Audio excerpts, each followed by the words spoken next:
Hi, Room 6. Today is Tuesday. It's May 19th, and this is our reading and writing lesson for today.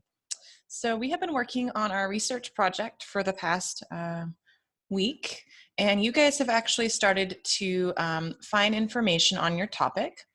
So before we start our lesson today, I want to remind us of what our learning objective has been for the past few days as we begin our research. So it says here that students will be able to locate relevant information around a topic, paraphrase important information in order to answer their guiding questions, and cite sources used in their research. So let's look at this real quick and break it down. It says that students will be able to locate relevant information around a topic. If information is relevant to your topic, it means that it's important information that relates to the research or maybe the prompt that we've been given. So your first job is to find and locate the information through reading these different articles on your topic and figure out what information is important versus what information is not important. The second objective is that we can paraphrase important information to help answer our guiding questions. So I want you guys to remember that we should be paraphrasing the information that we find. Well, what does it mean to paraphrase? Well, we've talked about paraphrasing all year, and we know that paraphrasing means taking what we read and putting it into our own words, not copying what the author says, but making it make sense to you. So make sure as you are finding your information this week that you are remembering that that is our goal, is paraphrasing this information. And the information should be answering those guiding questions that you guys will find on, I believe it's slide 2, or actually slide 3, and we have certain questions that we've been focusing on with our animal.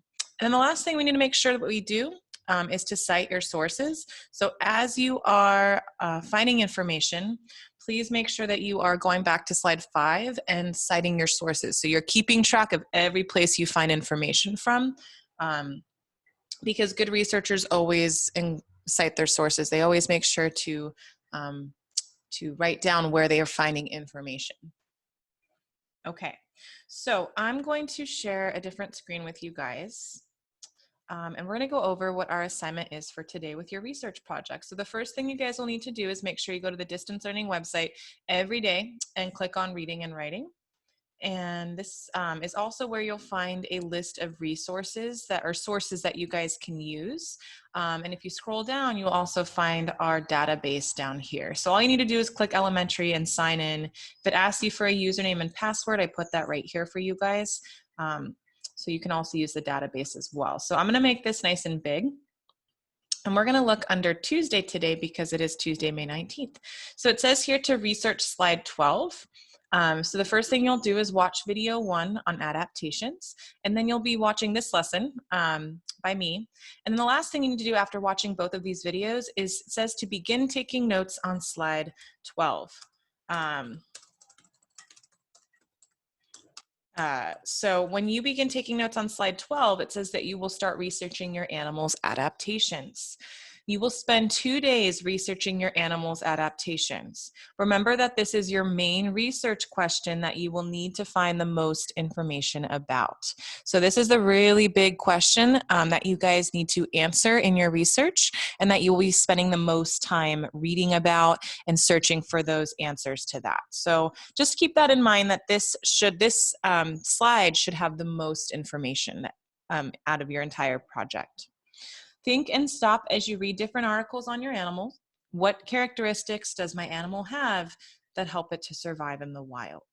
Okay, so what I'm going to do is go to Google Classroom, and I'm going to open up my presentation.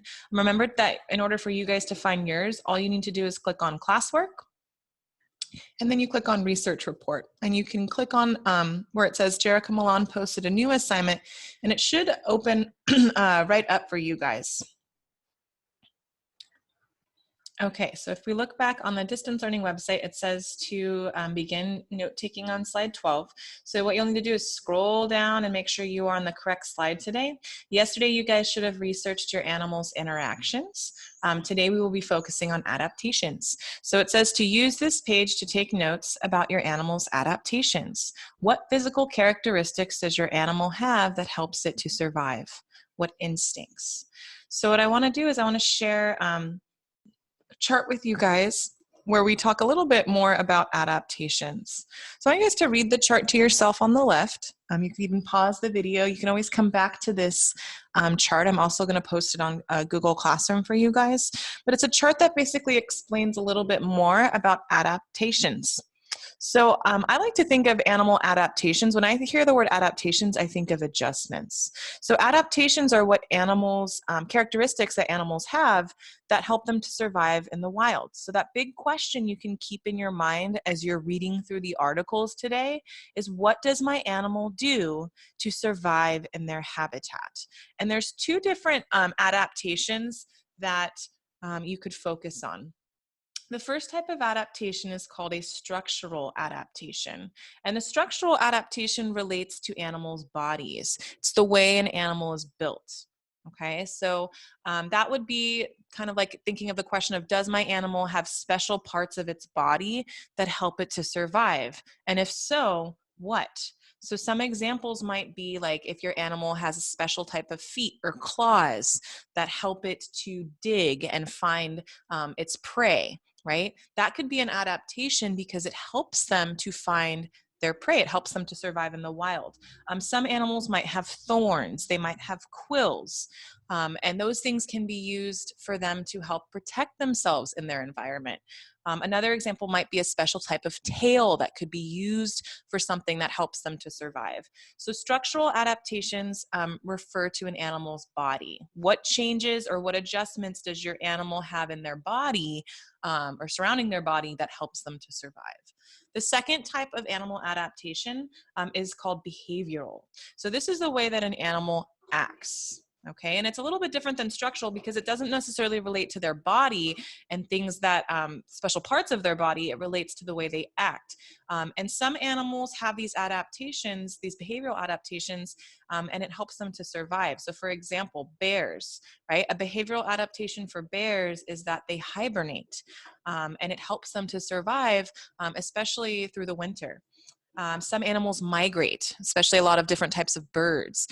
Think about why it is they might migrate from one place to the next. Why might they be moving to a different area? I'm guessing it has something to do with their survival and being able to survive in the weather as it changes.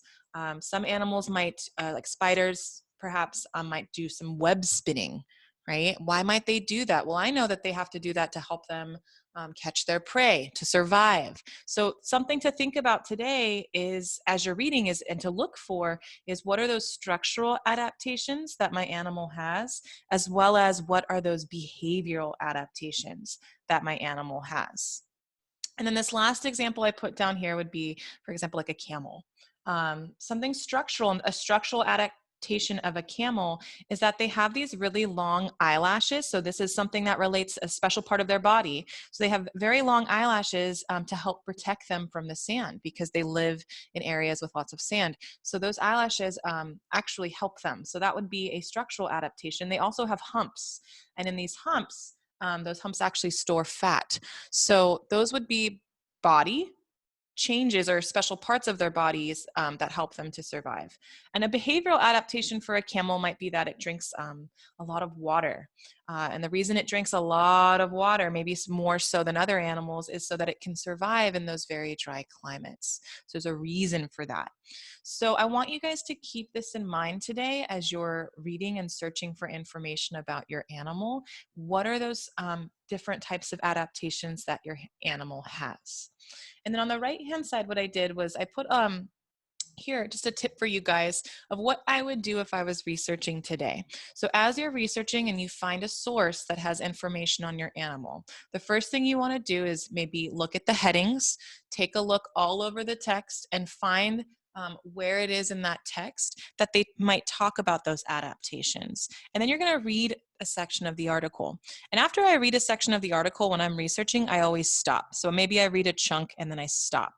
And then I think to myself, what did I just learn about my animal? Does this section tell me anything more about how my animal survives in its habitat? Does the author mention any adaptations here? Does my animal have special parts of its body that help it to survive? Does my animal have behavioral adaptations that help it to survive? So as you're reading, constantly be stopping after maybe each chunk or each section like we've practiced, and stop and think, is there anything relevant in this part of my article that I'm reading that relates to my animal's adaptations? Does this tell me more about how my animal survives in its environment?